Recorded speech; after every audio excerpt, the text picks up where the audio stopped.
진짜 까다로워요. 예.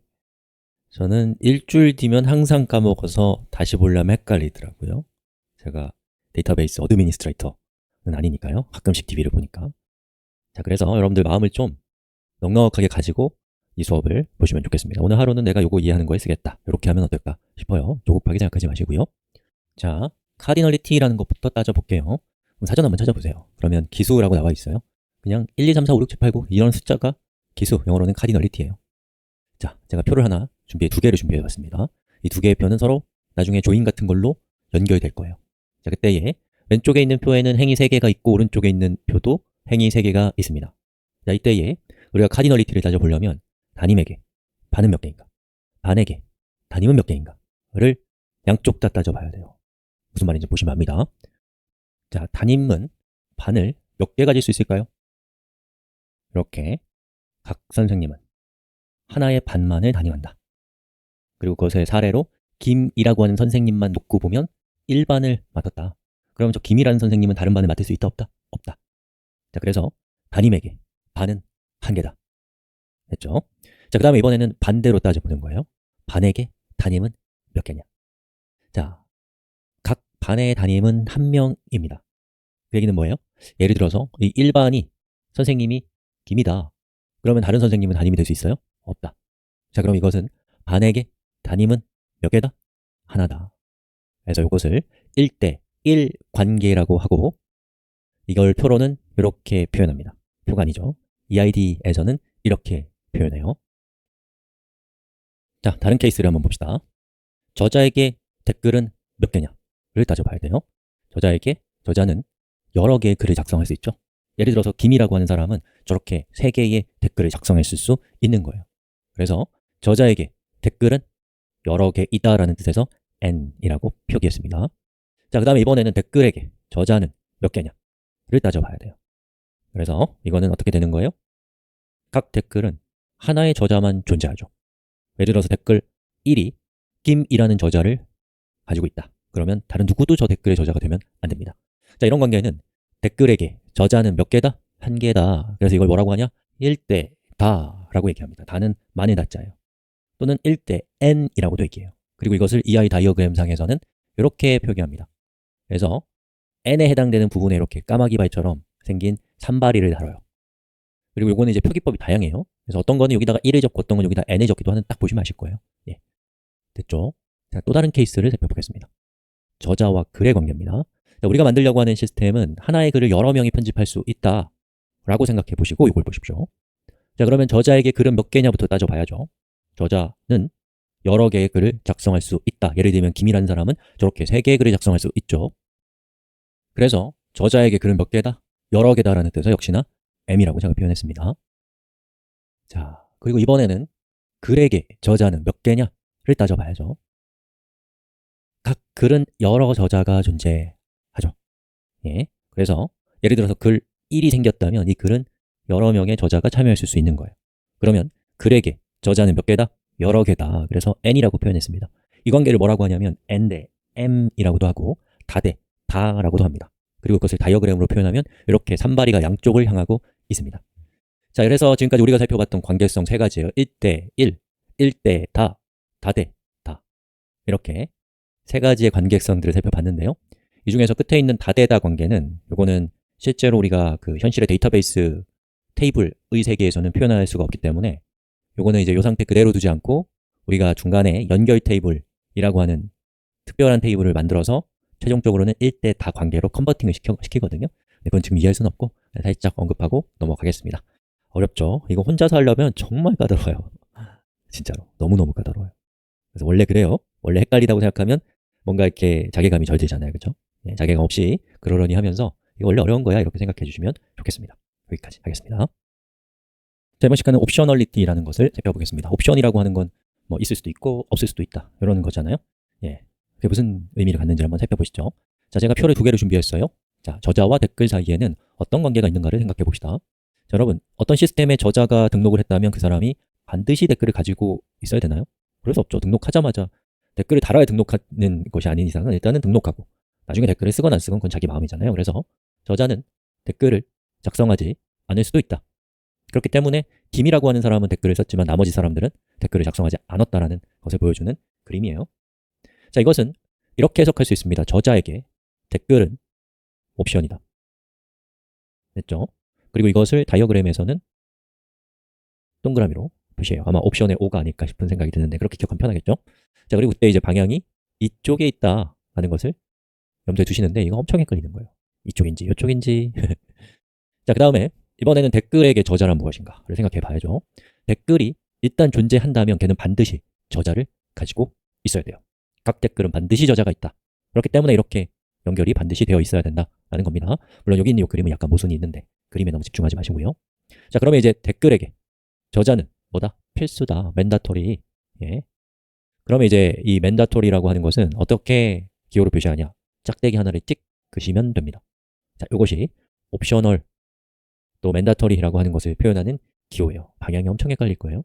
자, 근데 생각해보면 저자와 댓글은 필수냐, 선택이냐 라고 하는 측면도 있지만 동시에 1대 1이냐, 1대 다냐, 다대 다냐라고 하는 카디널리티도 있습니다.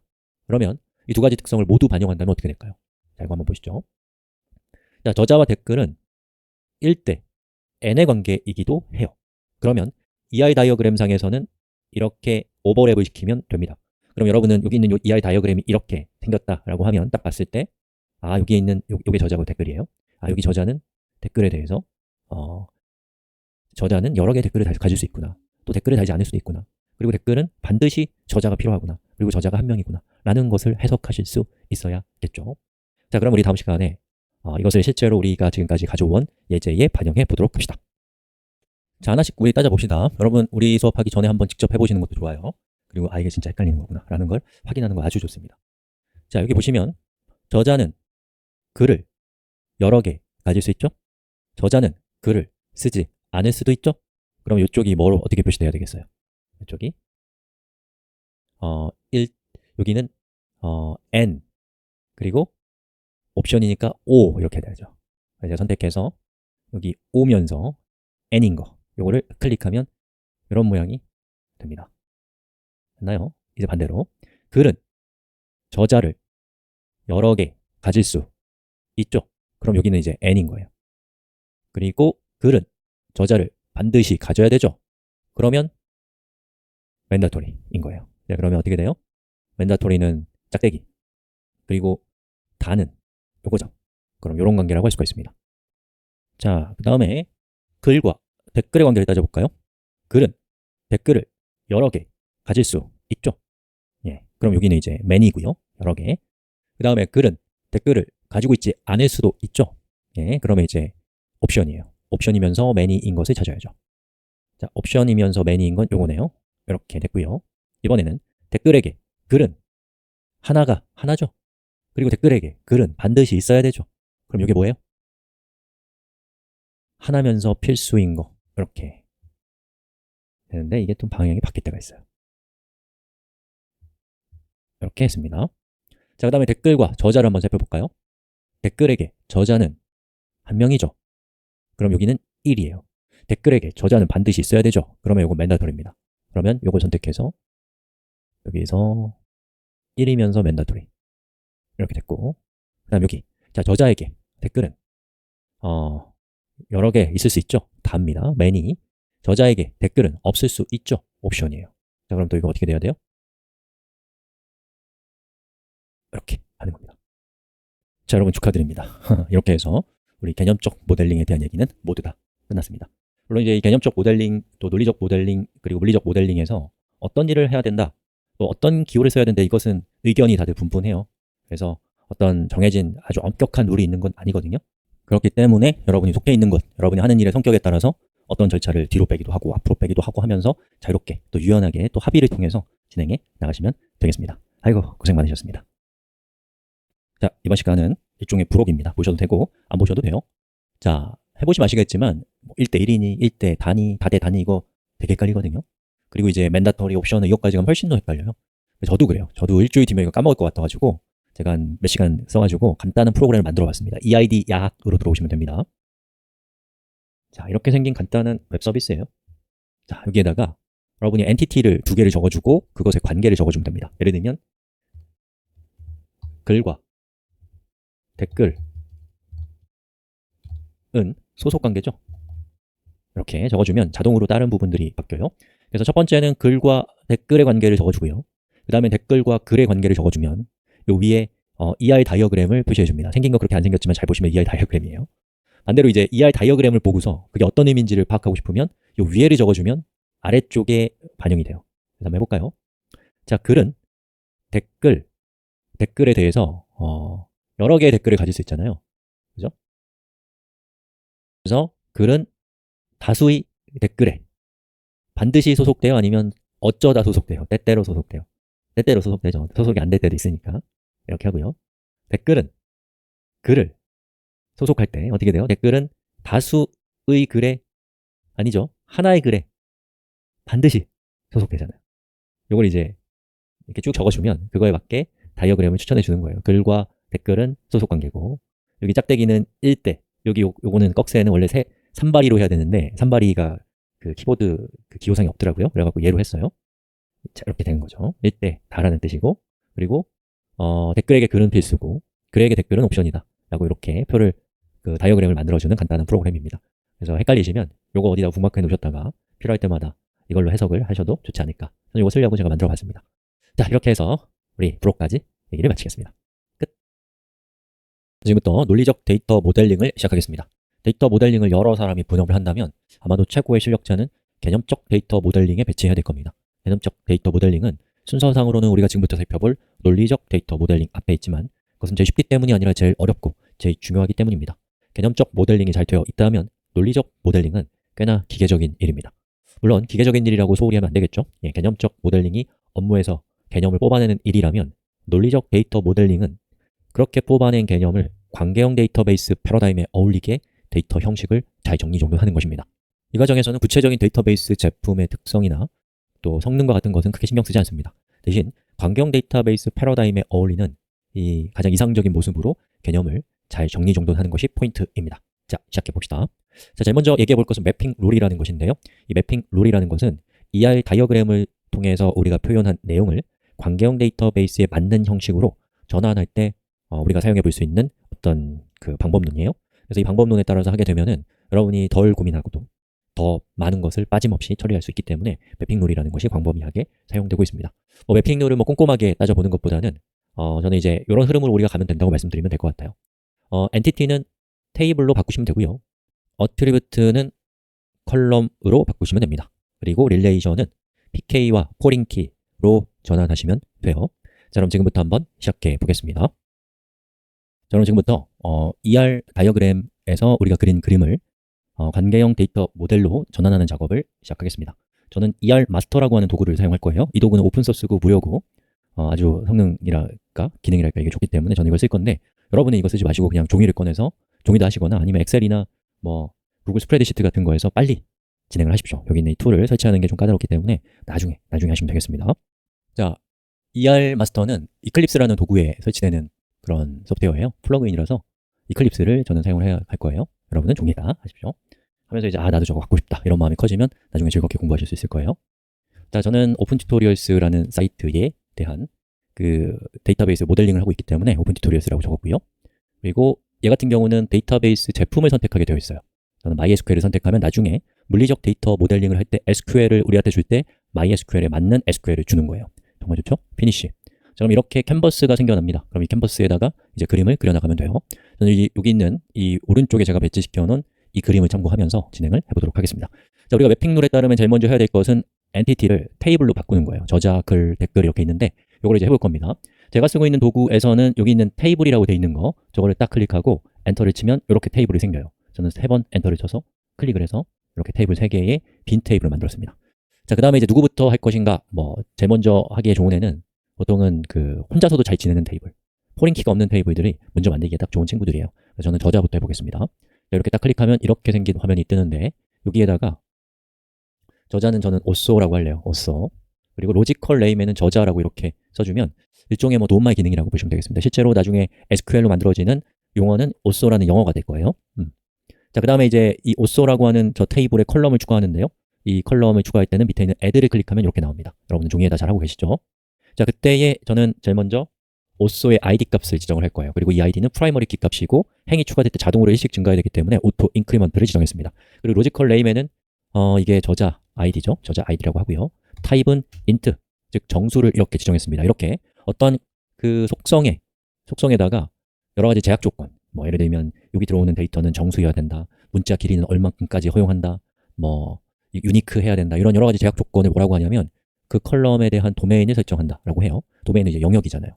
즉 그 컬럼에 들어갈 데이터가 어떤 범위 안에 있는 데이터만 들어갈 수 있도록 그 경계를 지어준다, 이런 느낌이 아닐까요? 저도 정확한 용어의 유래는 잘 모르겠지만 아무튼 도메인이라는 표현도 많이 씁니다. 자, 그리고 된 것 같아요. 예, 오케이, 이렇게 누르고요. 그 다음에 이제 다른 테이블, 다른 컬럼들도 이제 추가를 해야죠. 저자는 이름이 일단 있어야죠. name이라고 하고요. 이름 이렇게 하고, 저자의 이름은 반드시 있어야 되기 때문에 난 너를 지정을 했고요. 그리고 바자 해서 글자는 뭐 한 15글자 이상의 이름은 없겠죠. 이렇게 지정을 했습니다. 자, 그 다음에 이제 그 자기소개, 프로파일, 자기소개, 그 다음에 타입은 이것도 이제 바자로 해서 뭐 한 50, 뭐 100글자 이상은 못 쓰게, 난널, 그리고 오케이. 그 다음에 가입일 됐고, 난널, 그리고 데이트, 타임을 이렇게 지정을 했습니다. 그리고 오케이를 눌러서 했고, 뭐 다 된 것 같아요. 그리고 오케이를 누르면 보시는 것처럼 이렇게 테이블이 만들어지는 것을 볼 수가 있습니다. 그럼 저는 글과 댓글을 좀 빠른 속도로 만들어 볼게요.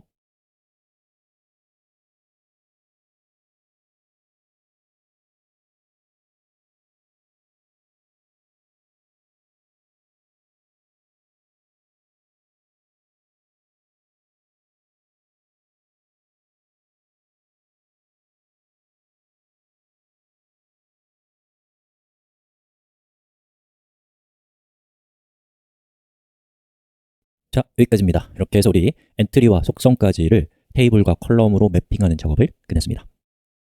자, 그러면 지금부터 우리 릴레이션십을 프라이머리 키와 포린 키를 연결하는 걸 통해서 이제 관계형 데이터베이스 모델에 맞게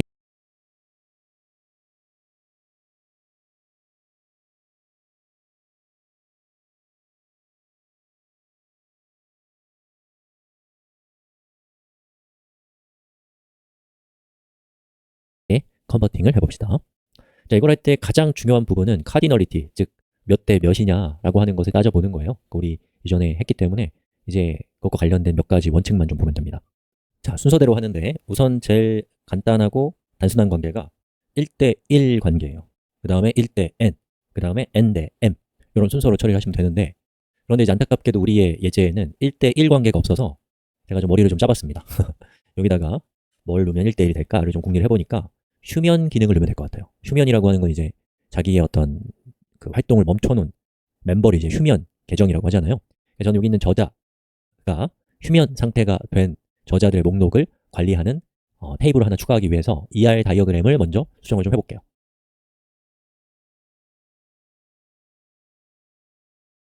자, 이렇게 휴면자를 추가를 하고요. 속성을 추가했습니다. 휴면 1.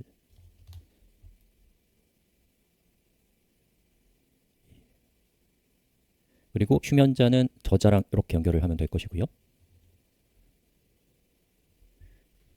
저자와 휴면자는 서로 1대 1 관계니까 그냥 줄만 있으면 되고요. 그 다음에 저자는 휴면을 하지 않을 수 있잖아요. 그러니까 이거는 필수가 아니라 옵션이죠. 그래서 이 부분을 옵션이다 이렇게 표시하고요. 휴면자가 있다면 반드시 저자겠죠. 그래서 이 부분은 필수인 1 관계를 이렇게 맺어줬습니다. 자, 그럼 ER 다이어그램으로 우리가 표현한 요 것을 우리가 관계형 데이터 모델에 반영을 해봅시다.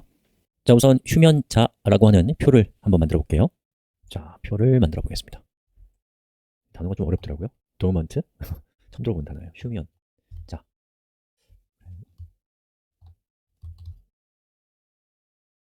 자, 이 휴면 id를 프라이머리 키 값으로 할 건데, 그런데 잘 생각해 보면은 이 휴면 id는 자기 독자적인 id 값을 가질 필요가 없이 also id 값과 같은 값을 주면 됩니다. 굳이 자기 id 값을 오토 인크리먼트 같은 걸 하지 않아도 되는 상황이면 안 하는 게 좋거든요. 왜냐하면 프라이머리 키 값은 이 데이터베이스에서 성능이 가장 좋은 키이기 때문에, 인덱스이기 때문에 그렇습니다. 여러 가지 이유가 더 있지만요. 자, 여기 타입은 int 해서 프라이머리 키 값과 정확하게 같은 것을 지정을 이렇게 해줬습니다. 그리고 휴면1 자, 이렇게 도먼트라고 하는 그 테이블을 추가를 했어요. 자, 그러면 자, 이렇게 휴면1 여기 베이스에서 성능이 가장 좋은 키이기 때문에 인덱스이기 때문에 그렇습니다. 굳이 also id 값과 같은 값을 주면 됩니다. 굳이 자기 id 값을 오토 인크리먼트 같은 걸 하지 않아도 되는 상황이면 안 하는 게 좋거든요. 왜냐하면 프라이머리 키 값은 이 데이터베이스에서 성능이 가장 좋은 키이기 때문에 인덱스이기 때문에 그렇습니다. 여러 가지 이유가 더 있지만요. 자, 여기 타입은 int 해서 프라이머리 키 값과 정확하게 같은 것을 지정을 이렇게 해줬습니다. 그리고 휴면1 자, 이렇게 도먼트라고 하는 그 테이블을 추가를 했어요. 자, 그러면 이 두 개의 테이블에서 누가 포린 키를 가져가야 될까요?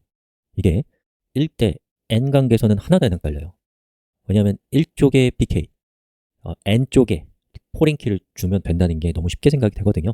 자, 그런데 이렇게 1대 1 관계에서는 누구한테 포린 키를 줄 것인가? 이게 좀 애매하단 말이에요. 예. 그래서 우리 한번 정리 한번 해볼까요? 자, 여기 제가 저자 테이블과 휴면 저자 테이블을 두 개를 준비했습니다. 자, 여기서 누가 누구한테 의존하는 걸 한번 따져보시면 어떨까요? 자, 저자는 있죠. 휴면 저자에 id 값이 있냐 없냐랑 상관없이 이렇게 값을 추가할 수 있습니다. 그렇죠? 근데 휴면 저자에 추가할 수 있는 값은 이 저자의 id 값이 있는 1 밖에는 추가할 수가 없어요. 2를 추가하려고 그러면 추가가 돼요? 뭐 포린키 같은 거 안 걸었으면 되긴 되겠지만 2에 해당되는 사람은 저자 테이블에 없단 말이에요. 즉 휴면 저자는 저자가 누군지를 알아야 돼요. 하지만 저자는 휴면 저자가 누군지 몰라도 돼요.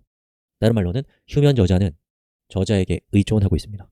그래서 혼자서도 잘 지낼 수 있는 저자는 부모 테이블, 혼자서는 잘 지낼 수 없는 의존하고 있는 테이블은 자식 테이블이라고 생각해 보시면 좋을 것 같고요. 그런 맥락에서 저자 테이블의 프라이머리 키, 휴면 저자의 포린 키를 설치하시면 대체로 무리 없이 애플리케이션을 동작시키는데 도움이 되실 겁니다. 이런 구분법으로 말씀을 드려봐요. 그럼 제가 쓰고 있는 도구에서는 여기 포린 키를 설치할 때 얘를 쓰면 됩니다. 릴레이션을 맺을 건데 뭘로 맺을 거냐면 이미 존재하는 컬럼으로 누구요? also 언더바 id를 이용해서 만들겠다는 뜻이에요. 자, 그래서 첫 번째로 부모 테이블을 처음에 클릭하고 자식 테이블을 두 번째로 클릭하면 이렇게 관계가 형성이 되고 그때 레퍼런스 컬럼이라는 것은 부모 테이블의 저자 id라고 하는 컬럼과 그 자식 테이블인 도먼트의 휴면 id라고 하는 이 값이 서로 연결된다라고 하고 OK를 누르는 거예요. 그러면 이렇게 1대 1 관계가 맺어집니다. 그리고 포린키 누가 가졌어요? 이쪽에 also 언더바 id 값이 갖게 된 것을 볼 수가 있습니다.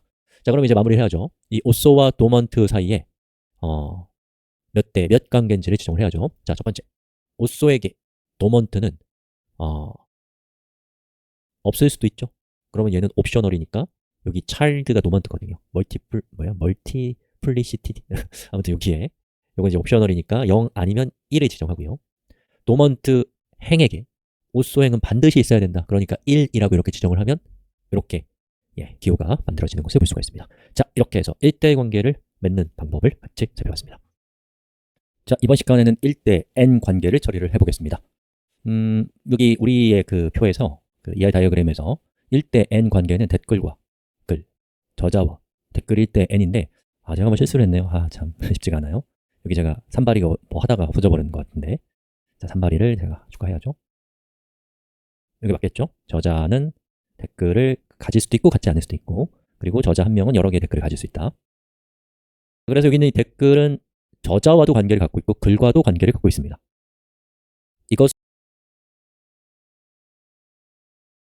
표로 표현하면은 보시는 것처럼 여기 어떤 댓글이 만들어지기 위해서는 그 댓글을 어떤 저자가 썼고 어떤 토픽에 속해 있는 댓글인지에 대한 정보가 필요해요. 그래서 저는 여기다가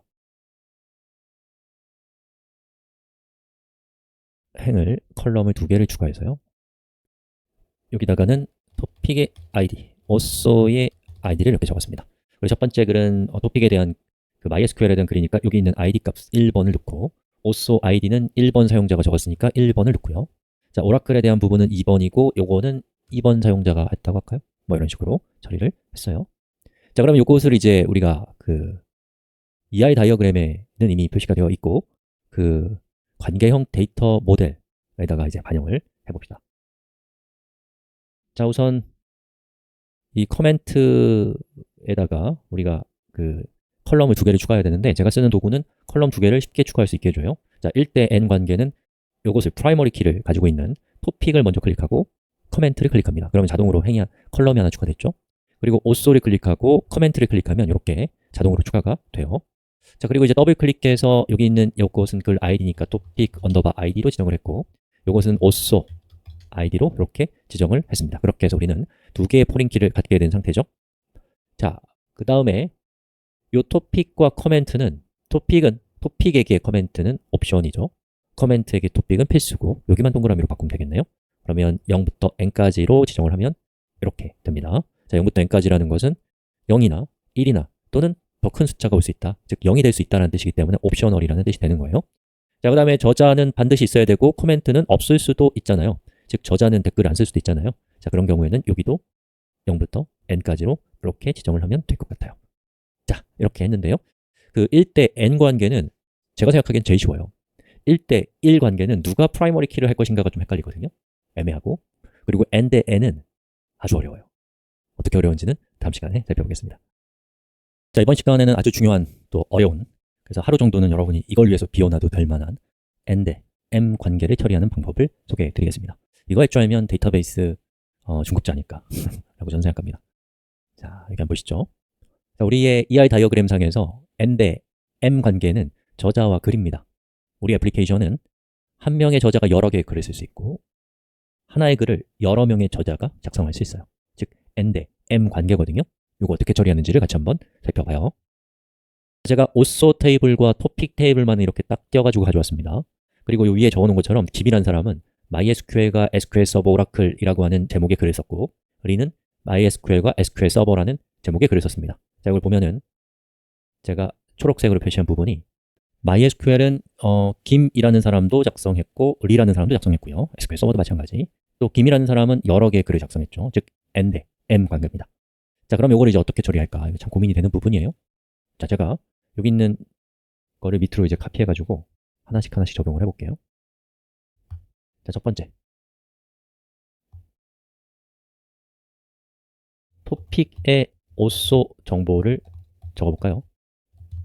그럼 여기에다가 제가 오소라고 이렇게 한 다음에, 잠깐만, 자꾸 헷갈리죠? 그 다음에 MySQL은 누가 작성했어요? 김과 리가 작성했으니까 1번과 2번이죠. 자, 그 다음에 오라클은 누가 작성했나요? 김이 작성했으니까 1번이고, SQL 서버는 김과 리가 작성했으니까 1과 2예요. 자, 여기 보시면은 이 1은 괜찮은데 여기 정보가 어떻게 돼요? 1,2잖아요. 그럼 이건 뭐다? 이렇게 되면 조인을 할 수가 없어요. 그리고 정렬해도 이상하게 되고, 뭐 ID 값이 1인, 오소 아이디가 1이라는 사용자가 작업한 글만 가져와라는 웨어문 쓸 때도 이상합니다. 그렇기 때문에 요거는 이상한 거예요. 노란색으로 표시. 그 다음에 반대로 이번에는 토픽 오소에 토픽을 적는다. 이렇게 하면 어떻게 되나요? 카피하고 요거 카피하고, 그 다음에 여기다가 토픽 아이디 이렇게 해서 하면은, 이거는 이제 여기 김이라고 하는 사람이 작업한 그 토픽은 뭐예요? MySQL, SQL, 오라클이니까 1, 2, 3이죠. 그리고 리는 1, 3이고 박은 없고요. 그럼 이것도 마찬가지로 조인도 할 수 없고 여러 가지 문제들을 가지고 있는 똑같은 것입니다. 즉 n 대 m 관계는 애매해요. 어느 쪽에다가 그 컬럼을 추가하기가 애매합니다. 그럼 어떡하냐? 오소도 아니고 토픽도 아닌 중재자가 필요한 거예요. 그걸 뭐라고 하냐면 매핑 테이블 또는 연결 테이블이라고 하거든요. 그래서 우리 궁극의 방법을 구현을 해봅시다. 자, 제가 여기다 오소를 넣고요. 여기에서 하나, 둘, 셋 이렇게 토픽을 여기다가 이렇게 추가했습니다. 그 다음에 저는 새로운 테이블을 만들 건데, 그 테이블은 각각의 저자가 어떤 글을 썼나, 각각의 글은 누가 저자인가 라는 것을 연결시켜주는, 영어로는 매핑 시켜주는 매핑 테이블이라는 걸 만들 겁니다. 그리고 그 테이블에 걸맞는 이름으로 뭐 마음에 안 드는데 라이트라고 할게요. 누가 썼는지를 보여주는 거죠. 그래서 여기에는 오소 아이디, 토픽 아이디를 이렇게 적어요. 그 다음에 오소 아이디 1번이 누구예요? 김이잖아요. 그리고 김은 MySQL, SQL 서버, 오라클을 작성했죠? 그러면 1번, 2번, 3번에 작성했단 말이에요. 누가요? 김이요. 이렇게 적어주고요. 그 다음에 리는 뭘 했어요? MySQL과 SQL 서버 1번과 3번을 했단 말이죠. 즉 2번은 1번과 3번을 했다 라고 이렇게 매핑을 해주는 거예요. 네? 그러면 이제 우리가 이 문제가 해결이 되는 거죠. 특히나 이런 매핑 테이블을 작성을 하게 되면은 이 두 개의 테이블이 결합됐을 때 의미가 있는 정보, 예를 들면 각각의 저자가 그 글을 언제 수정하기 시작했는가 라는 정보, 이런 것들이 추가할 수 있는 거죠. 자, created, 그리고 뭐 정보 구체적인 내용은 적지 않겠습니다. 자, 그럼 이렇게 우리가 작업해본 이 결과를 그 EI 다이어그램에도 추가하고, 그리고 그 스키마에도 반영을 다음 시간에 하겠습니다. 자, 이전 시간에 우리가 n 대 m을 처리하기 위해서 매핑 테이블을 만들어서 작업하는 것을 같이 해봤습니다. 자, 그럼 이제 EI 다이어그램에 그것을 반영해야 되는데 반영할 필요가 없어요. 왜냐하면 딱 보면 다대 다관계잖아요. 그럼 이제 선수들은 딱 보면 이건 매핑 테이블이 되겠구나, 작성이라고 하는 부분이 라는 것을 딱 알 수 있단 말이죠. 그러니까 우리는 스키마 부분만 반영하시면 되겠습니다. 자, 저는 여기 있는 토픽을 이렇게 옮겼고요. 그리고 이 테이블에서 이렇게 내용을 추가합니다. 테이블을. 그리고 테이블의 이름은 write라고 하고 작성이라고 하겠습니다. 자, 그리고 OK를 눌러요. 그 다음에 릴레이션을 맺어줘야 되는데, 자, 여기서 OSO는 write에게, 토픽은 또 write에게 이렇게 포린 키를 맺어주고요. 얘를 연 다음에 요거 있는 이름을 얘는 토픽 아이디로 할게요. 토픽을 먼저, 그리고 프라이머리 키로 지정을 하고, 그 다음에 OSO 아이디를 뒤에서 지정을 하겠습니다. 자, 이렇게 하게 되면 포린 키면서 프라이머리 키인 관계가 되죠. 자, 그 다음에 이제 언제 작성했는지를 알려주기 위해서 create이라고 하는 작성일이라는 것을 추가하고요. 타입은 데이트 타입으로 지정을 하겠습니다. 오케이, 오케이, 이렇게. 그럼 이제 우리가 뭐 한 거예요? 토픽과 OSO의 매핑 테이블을 만든 거고요. 이 매핑 테이블과 각각의 이 테이블의 관계를 한번 또 따져봐야죠. 저자는 작성을 안 할 수도 있으니까 이건 옵션이 돼야 되고, 작성을 했다면 저자는 반드시 있어야 되니까 필수가 돼야겠죠. 자, 그래서 이 부분은 0부터 n까지로 해서 옵션이다 라고 표현을 하고요. 여기도 마찬가지 0부터 n까지다 라고 해서 역시나 똑같이 표현을 해줬습니다.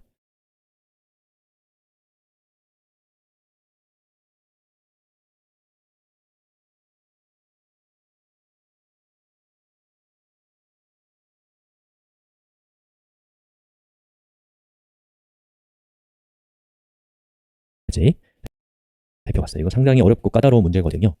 예, 그래서 쉽게 잘 이해는 안 가실 겁니다. 원래 그래요. 그리고 축하드립니다. 그런데 여기 쓸데없는 이상한 태그라는 게 추가가 되어 있네요. 이거는 지금 지워버리고요. 자, 이렇게 해서 마무리하도록 하겠습니다. 끝! 광경 데이터베이스의 부모인 에드가 프랭크 커드 박사는 평범한 사람도 그가 제안하는 방법을 적용하기만 하면 천재적인 표를 만들 수 있는 레시피를 개발했거든요. 이 레시피를 한국어로는 정규화, 영어로는 노멀라이제이션이라고 합니다. 노멀라이제이션이란 정제되지 않은 데이터를, 다시 말해서 표를 관계형 데이터베이스에 어울리는 표로 만들어주는 레시피입니다. 자, 지금부터 우리 정규화가 무엇인가를 살펴보겠습니다. 자, 여기는 이 표는 제가 위키피디아에서 가져온 표입니다.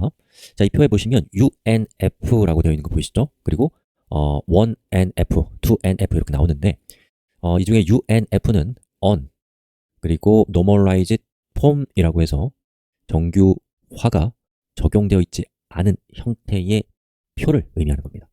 그리고 옆에 있는 1NF라는 것은 first normal form이라고 해서 제1정규형이라고 부르는 거예요.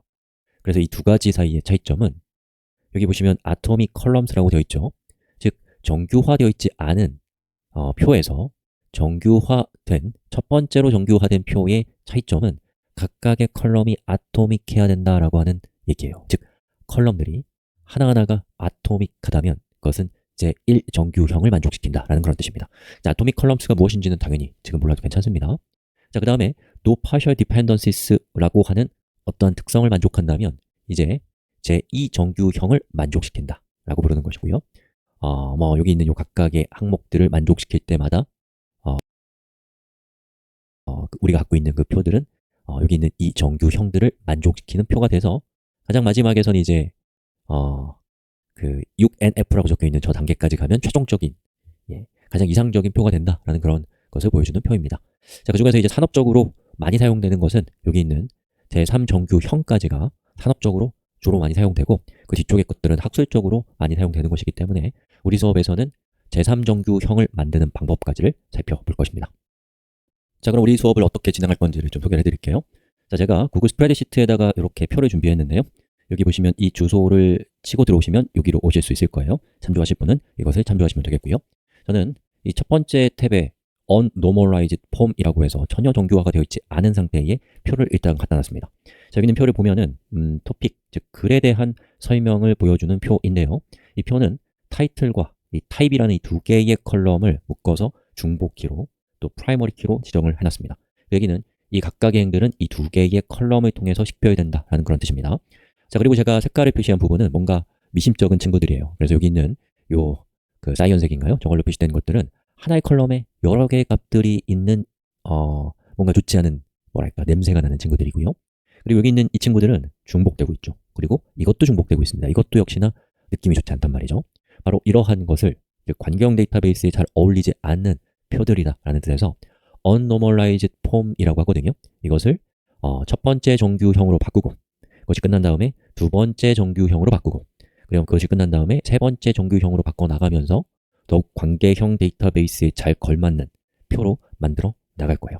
그래서 정규형에서는 여러분이 한 번에 원하는 것을 선택적으로 하는 것이 아니라 제1정규형 끝내고, 제2정규형 끝내고, 제3정규형 끝내는 식으로 일종의 공정처럼 진행되는 방식이라고 생각해 주시면 좋겠습니다.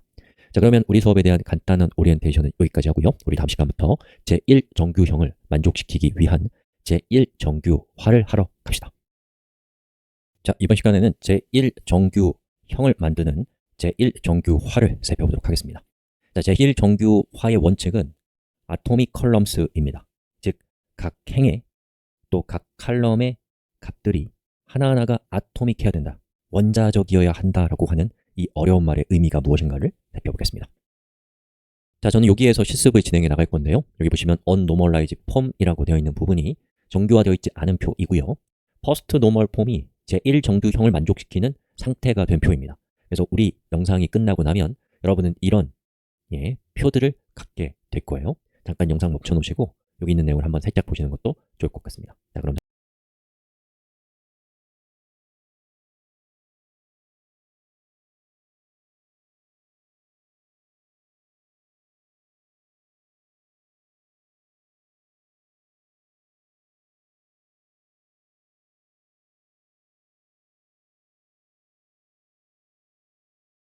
저는 여기 있는 결론은 일단 지우고 저 위에 있는 정규화되어 있지 않은 표부터 살펴보도록 하겠습니다. 자, 여기 그 제1정규형의 원칙이 뭐라고요? 아토믹 컬럼스거든요. 그 얘기는 뭐냐면 각각의 컬럼의 값들이 쉽게 해서 값을 하나만 가져라 라는 뜻입니다. 자, 그럼 여기 있는 이 행을 놓고 봤을 때 이 중에서 아토믹하지 않은 건 누구일까요? 바로 여기 있는 태그입니다. 이 태그는 값이 idb와 풀이라고 하는 두 개의 값을 가지고 있어요. 자, 물론 여러분이 이제 원하는 데이터 자체가 그냥 뭐 여러 개의 값을 가지고 있는 것 자체가 하나의 값이면서 더 이상 쪼갤 필요가 없는 값이라면 걔는 문제가 없어요. 하지만 여러분들이 이러한 연산을 하고 싶다면 여기 있는 이 컬럼은 문제가 있습니다. 예를 들어서 옆에다 그냥 적어볼까요? select 열표 from topic where 태그는 풀이라고 했을 때 풀이라고 하는 저 값을 가지고 있는 행을 원한다면 얘는 사용할 수 없잖아요. 그렇죠? 그리고 마찬가지로 여기가 order by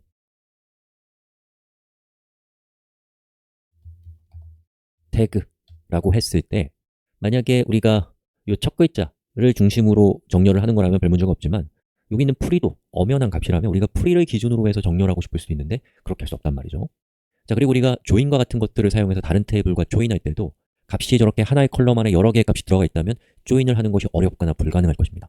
즉, 원소의, 즉 각각의 컬럼의 값이 하나 이상이라면, 다시 말해서 아토믹하지 않다면 그것은 여러 가지 문제점을 야기시킬 수 있기 때문에 그것은 해소되어야 될 상태고, 그것이 해소된 상태를 제1정규형을 만족시키는 표다라고 얘기하는 거예요. 자, 그럼 여기 있는 이 내용은 일단 지우고요. 우리 한번 제1정규형을 만족시키게 한번 해볼까요? 자, 이렇게 해보면 어때요?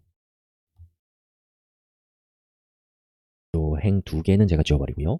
이거를 이렇게 해볼 수도 있겠죠. 그대로 똑같은 행을 넣고요. 이 첫 번째는 idb로 하고 두 번째는 풀이만 갖다 놓으면 보시는 것처럼 정보에 손실은 없지만 정보의 중복이 이쪽에서 뛰쳐나오고 있습니다. 그래서 이것은 제1 정규 유형을 만족시키긴 하지만 바람직하진 않죠. 예, 중복되고 있잖아요. 또 다른 방법은 이런 방법도 있을 수 있어요. 자, 이것만 딱 가지고 올게요. 자, 여기에 태그 1이라고 하고 여기는 태그 2라고 하는 거예요. 그리고 idb 풀이 해서 이렇게 하는 겁니다. 자, 그러면 이제 이것도 마찬가지로 제1 정규형을 만족시키기는 하지만 이것도 문제가 있단 말이죠. 예를 들어서 우리가 태그를 추가했다면 테이블의 컬럼 전체를 변경시켜야 될 거예요. 컬럼의 구조를 바꿔야 된다는 거죠.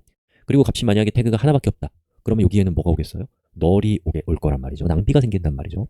즉, 유연하지 않는 지름길로 가는 것이 컬럼을 이런 식으로 추가하는 거예요. 자, 그러면 어떻게 하면 좋을까요? 표를 쪼개는 거예요. 자, 그러기 위해서 우리는 이 토픽이라고 하는 테이블과 토픽 안에 있었던 태그라고 하는 것을 이제 테이블로 쪼갤 건데 토픽과 태그 사이의 관계를 한번 이 밑에다가 따져볼까요? 토픽 태그가 이렇게 있다면은 자, 토픽에게 태그는 몇 개 있나요? 하나의 토픽이 여러 개의 태그를 가질 수 있죠. 그러니까 여기는 n이에요. 그리고 태그는 몇 개의 토픽을 가지고 있을 수 있나요? 여기 idb를 보시면 알 수 있듯이 하나의 태그는 여러 개의 토픽을 가질 수 있습니다. 그렇기 때문에 토픽과 태그는 카디널리티가 n 대 m이라고 할 수 있어요. 자, n 대 m은 우리가 테이블을 쪼개는 것만으로 안 되고 어떻게 해야 되냐면 매핑 테이블, 또 연결 테이블이라는 것을 만들어 줘야 되거든요. 그래서 저는 이렇게 해보겠습니다. 자, 일단은 여기 있는 토픽을 가져와요. 일단 토픽만 먼저 가져오겠습니다. 자, 이렇게 가져왔고요. 그 다음에 여기 있는 이 태그에 해당되는 정보를 갖고 있는 표를 하나 만듭니다. 자, 이 위에 있는 거는 지워버릴게요. 자, 태그라는 표를 만들고요. id, name 이렇게 해서 1번은 idb, 2번은 free, 3번은 commercial이라고 하고 여기에 있는 토픽 테이블과 태그 테이블을 연결시켜줄 연결 테이블을 여기에다 만들겠습니다. 그것의 이름은 토픽, 태그, 릴레이션이라는 이름을 정했고요. 이것의 요 첫 번째는 잘 보시면은 여기 있는 태그 있잖아요. 이 태그는 그 글의 제목에만 의존하고 있어요. 그 글이 종이책인지 아니면 온라인 컨텐츠인지랑은 상관없이 그냥 그 제목이 MySQL이면 이것은 RDB, 관계형 데이터베이스면서 무료다 이런 뜻이잖아요. 그러니까 토픽 자체는 중복 키를 프라이머리 키로 갖고 있지만 그 중에서 타이틀만을 키로 가져오는 거죠. 자, 타이틀을 가져왔고요. 그 다음에 토픽과 뭐를 매핑해요? 태그를 매핑하니까 태그의 ID 값 이렇게 두 개를 가져와서 이 두 개를 뭘로 만든다? 이렇게 프라이머리 키로 만드는 거죠. 그 다음에 여기 보면은 MySQL이 갖고 있는 태그는 idb와 free거든요. idb는 1번, free는 2번이니까 이렇게 하고 이렇게 하고 자, 오라클은 어때요? 오라클은 idb와 커머셜이거든요. idb는 1번, 커머셜은 3번. 그러니까 저는 오라클을 가져오고 1번, 3번, 오라클. 그리고 하나만 더 할 것은 여기 있는 이 타이틀 있죠? 이 타이틀은 토픽의 프라이머리 키니까 이 앞에다가 토픽이라고 붙여주면 좀 더 분명해질 것 같아요. 토픽 언더바 타이틀을 가리키고 얘는 태그 id를 가리키는 거죠. 자, 어때요? 이렇게 했더니 기존에 태그에 있었던 아토믹하지 않은 컬럼의 상태를 해소할 수가 있게 됐죠. 즉, 제1 정규형을 만족시키게 된 것입니다. 자, 저는 여기 있는 이 태그라고 되어 있는 부분도 컷해서 이쪽에 올려놓고 정리를 시켰습니다. 자, 여기까지 하겠습니다. 자, 이번 시간에는 제2 정규형을 만드는 제2 정규화를 살펴보도록 하겠습니다. 자, 제2 정규형을 만족시키기 위해서는 이번 시간에는 제2 정규형을 만드는 제2 정규화를 살펴보도록 하겠습니다. 자, 제2 정규형을 만족시키기 위해서는 이 테이블상에 보시는 것처럼 partial dependencies, 즉 부분 종속성이 없어야 된다라고 하는 조건을 만족시키셔야 됩니다. 자, 그 얘기는 뭐냐면 여러분이 갖고 있는 표의 기본키 중에 중복키인 것이 없다면 다음 수업으로 넘어가시면 됩니다. 자, 그런데 중복키인 것이 있다면 이 수업에 있는 내용을 한번 살펴보셔야 돼요. 자, 제2 정규형을 작업하는 작업실로 이동했고요. 자, 여기 있는 이 퍼스트 노멀 폼은 우리가 이전 시간에 만든 표이고요. 이 표에 제2 정규화를 적용시켜서 제2 정규형을 만족시키는 표를 만들면 이런 결과를 갖게 될 겁니다. 즉, 토픽 언더바 타입이라고 하는 표가 추가로 생겨날 거예요. 자, 여기 있는 내용은 지우고 수업을 또 진행을 해봅시다. 자, 여기 있는 이 토픽 테이블을 보면 또 우리가 되게 싫어하는 게 눈에 보입니다. 자, 이만큼이 뭐예요? 중복이 발생하고 있습니다. 자, 그럼 얘가 중복이 발생하는 이유는 뭘까요? 바로 부분 종속성 때문인데요. 제가 지금 색깔로 표시한 이 행은 여기 있는 MySQL이라고 하는 제목 하나에만 의존하고 있어요. 즉 MySQL이라는 제목을 갖고 있으면 그 프라이머리 키를 통해서 우리는 이 행을 얻어낼 수 있습니다. 즉 타입이 뭐냐랑은 상관없단 말이에요. 즉 디스크립션부터 also 언더바 프로필까지의 이 컬럼들은 타이틀이라고 하는 컬럼에만 부분적으로 종속되고 있습니다. 자, 그러면 이 토픽이라고 하는 테이블의 존재 의의는 뭐예요? 이 중에서 바로 이 프라이스 때문이에요. 즉 가격은 그 컨텐츠가 페이퍼이냐 온라인이냐에 따라서 달라지거든요. 즉 이 토픽이라고 하는 저 표는 사실은 타이틀, 타입, 그리고 프라이스를 위한 표이지 여기 있는 제가 지금 선택한 저 컬럼들이랑은 상관없단 말이죠. 자, 그럼 이 문제를 어떻게 해결하면 되냐면 부분적으로 종속되는 컬럼들만 모으고 전체적으로 종속되고 있는 컬럼을 또 따로 쪼개는 거예요. 자, 그러기 위해서 저는 토픽이라고 하는 테이블을 하나 만들 건데요. 토픽이라는 테이블은 부분적으로 종속되는 정보들만 가져올 거예요. 자, 그래서 타이틀, 그리고 여기 요만큼을 카피해서 이렇게 붙여 넣겠습니다. 자, 그런데 이제 여기에서 MySQL이라고 중복됐던 친구 있죠? 얘는 더 이상 타입이라고 하는 컬럼을 갖고 있지 않기 때문에 여기 있는 이 정보가 완전히 똑같거든요. 그러면 여기 있는 요 행은 지워버리면 되죠. 그럼 어떻게 돼요? 이제 토픽이라고 하는 테이블에는 중복되는 행이 존재하지 않는 상태가 된 것이죠. 자, 그 다음에 이제 여기로 옮겼으니까 여기 있는 price 있잖아요. 이 price는 누구에게 의존해요? 타이틀과 타입에 의존하기 때문에 저는 이것을 이렇게 가져와서 price만 이렇게 가져온 다음에 여기는 topic type이라고 하는 이름을 줬습니다.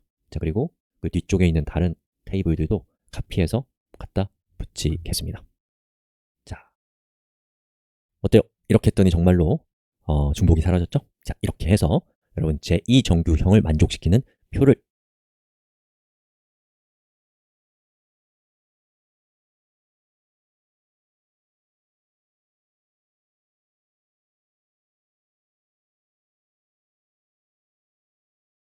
만드는 핵심적인 방법인 부분 종속성을 제거하는 방법을 같이 살펴봤습니다. 자, 이번 시간에는 세 번째 정규형을 살펴보도록 하겠습니다. 자, 세 번째 정규형을 만족시키기 위해서는 조건이 No Transitive Dependencies라고 해서 자, 여기에서 Transitive라고 하는 이 어려운 단어는 타동사라는 뜻도 있고요. 어떤 다른 대상에게 무엇인가를 이행하다. 예, 뭐 이런 그런 뜻을 가지고 있는 게 Transitive Dependencies입니다. 그래서 한국어로는 이행적 종속성이라는 어려운 이름을 가지고 있는 단어예요. 자, 어떻게 제3정규형을 만족시키는지를 살펴봅시다. 자, 여기 보시면 이 위쪽에 있는 이 테이블이 지금 우리가 관심을 갖고 있는 제2정규형까지 만족하고 있는 표입니다. 저것을 제3정규형으로 전환하게 되면 이 아래쪽에 있는 것처럼 보시는 것처럼 토픽이라고 하는 하나의 테이블에서 also라고 하는 테이블이 독립해 나가서 분리가 되고 그리고 토픽 테이블은 also 언더바 id를 통해서 also의 id에 의존하게 될 것입니다. 자, 이것을 우리 같이 한번 해봅시다. 자, 이행적 종속성이 무엇인지를 이제 얘기해 봅시다. 자, 여기 보시면은 이 행은 타이틀이라고 하는 기본키에 종속되어 있는 것입니다. 즉 MySQL이 이 행 전체를 대표하는 것이죠. 자, 근데 잘 보시면 also 언더바 id라고 하는 저 컬럼의 값은 당연히 타이틀에 종속되고 있긴 합니다. MySQL이기 때문에 저자가 1번이 되는 거니까요. 그죠? 자, 그런데 잘 보시면 also 언더바 name, also 언더바 profile이라고 하는 것은 also 언더바 id의 값에 의존하고 있어요. 즉, also 언더바 id는 타이틀에 의존하고 있지만 also 언더바 name과 profile은 also 언더바 id에 의존하고 있는 이런 관계를 이행적 종속성이라고 하는데 이행적 종속성을 가지고 있다면 그것은 뭔가 잘못되고 있다는 증거가 됩니다. 그 이유는 왜 그러냐면 자, 보시는 것처럼 이렇게 두 개의 행은 뭔가 우리가 싫어하는 냄새가 나죠? 중복의 냄새가 나고 있습니다. 그렇죠? 그러면 중복이 우리한테 주는 나쁜 일을 다 하고 있단 말이죠. 자, 이런 경우에는 이제 어떻게 하면 되냐면 이 중복을 만들어내는 이 부분을 카피해서 붙여넣기를 합니다.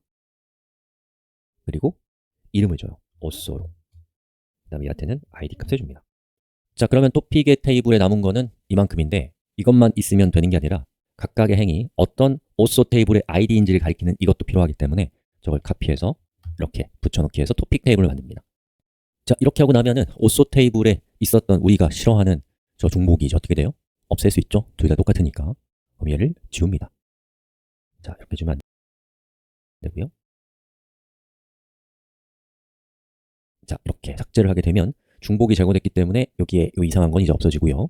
그리고 이쪽에 오스 언더바 아이디에 있는 값은 중복되지만 우리가 프라이머리 키는 또 포린 키는 중복이라고 치지 않기 때문에 얘는 이렇게 지워버리면 중복이 제거된 아주 환상적인 느낌의 표를 만들 수 있는 거죠. 자, 그러면 나머지 것들은 그냥 그대로 가져와서 붙여넣기 하시면 됩니다. 자, 카피해서 이렇게 하면 현재 우리가 갖고 있는 표들은 제3정규형까지를 만족시키는 표가 된 거예요. 자, 그런데 여기에서 이 오소 언더바 아이디라고 하는 저 오소들을 대표하는 컬럼은 없을 가능성이 굉장히 크겠죠. 자, 그런 경우에는 이행적 종속성이 잘 눈에 보이지 않을 수 있지만 이렇게 생각하시면 좋을 것 같아요. 만약에 오소 언더바 아이디가 없었다고 하더라도 예, 여기 있는 요 서로 성격이 같은 그 컬럼들은 내부적으로 암시적으로 자신의 그 식별자를 가지고 있을 것이다. 예. 그럼 이제 우리 눈에는 잘 보이지 않지만 걔 역시도 이행적 종속성을 가지고 있는 거다라고 얘기할 수 있겠죠. 그럼 그때 이제 분리를 하면서 그 분리할 때 id 값을 구체적으로 줘서 둘 사이에 프라이머리 키와 포린 키로 이렇게 연결을 시켜주시면 되겠죠. 한편으로는 이런 생각도 들어요. 저는 우리의 무의식이 우리의 의식보다 훨씬 더 똑똑하다고 생각하거든요. 이거는 그냥 과학적인 얘기는 아니고요. 그래서 우리가 이렇게 표를 이렇게 쭉 만들다 보면은 이 컬럼의 이름을 보세요. 컬럼의 이름 앞에 뭐가 붙어 있어요? 오소가 프리픽스로 접두사로 붙어 있죠. 그 얘기는 뭐냐면 우리의 의식은 모르는 상태에서도 우리의 무의식은 자기도 모르게 요 컬럼 3개가 같은 성격의 컬럼이다 라는 것을 알고 있는 거죠. 그래서 우리가 그냥 무의식적으로 쭉 만든 다음에 의식적으로 무의식이 한 그 어떤 선택들을 보고 그걸 이용해서 어떻게 쪼개면 될 것인가 라는 전략을 만들어낼 수도 있단 말이죠. 자, 보시는 것처럼 프리픽스가 있다라는 것은 걔는 무언가 독립시킬 가능성이 굉장히 크다는 얘기고 걔가 실제로 이렇게 중복을 발생시킨다면 우리가 아까 살펴봤던 테크닉에 따라서 얘를 분리시키면 되지 않을까라는 생각도 들어요. 자, 이렇게 해서 우리 제3정규형까지 살펴봤는데요. 여기 화면에 보고 계신 것처럼 여러 가지 정규형들이 존재하잖아요. 그리고 정규형이 한 번에 딱 세상에 뚱 떨어진 게 아니라 1970년부터 시작해서 2003년까지 천천히 발전하면서 여기까지 온 겁니다. 간신히. 그렇기 때문에 여러분이 이걸 급하게 공부하실 필요는 저는 없다고 생각하고 보시면 3정규화까지가 1971년이고 그로부터 꽤 많은 시간이 지난 다음에 이런 것들이 이렇게 나오고 있잖아요. 그죠? 예. 한번 나중에 살펴보시면 좋을 것 같습니다. 자, 여기까지 했는데요. 정규형 어렵죠? 이거 바로 사용하려고 하면 어려울 겁니다. 예. 그래서 제 생각에는 바로 사용하려고 하는 것보다는 이게 뭐다. 이걸 쓰면 뭐가 좋구나. 라는 것에 충분히 공감하시면 그걸로 충분합니다. 반대로 이걸 왜 쓰는지도 잘 모르겠고 이게 좋아 보이지도 않는 상태에서 내 걸로 만들려고 막 몸부림을 치게 되면은 우리 뇌가 거부합니다. 예. 저는 전자가 더 좋은 전략이라고 생각하거든요. 예. 괜히 불필요하게 힘들어하지 마시고 자기한테 유리한 방향으로 이 정규형이라고 하는 것을 뭐랄까 대면하시길 바랍니다. 자, 여기까지 하겠습니다.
지금부터 물리적 데이터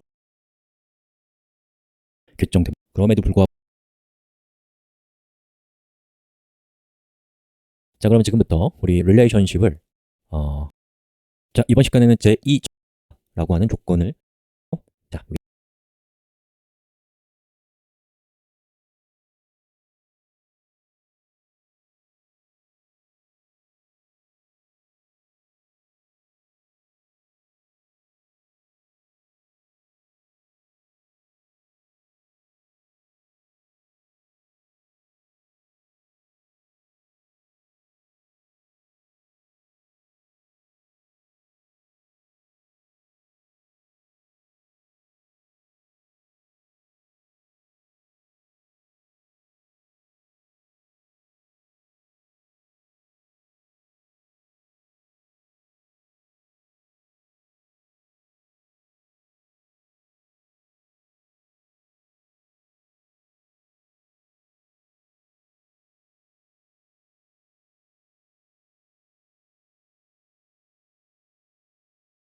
자, 이번 시간에는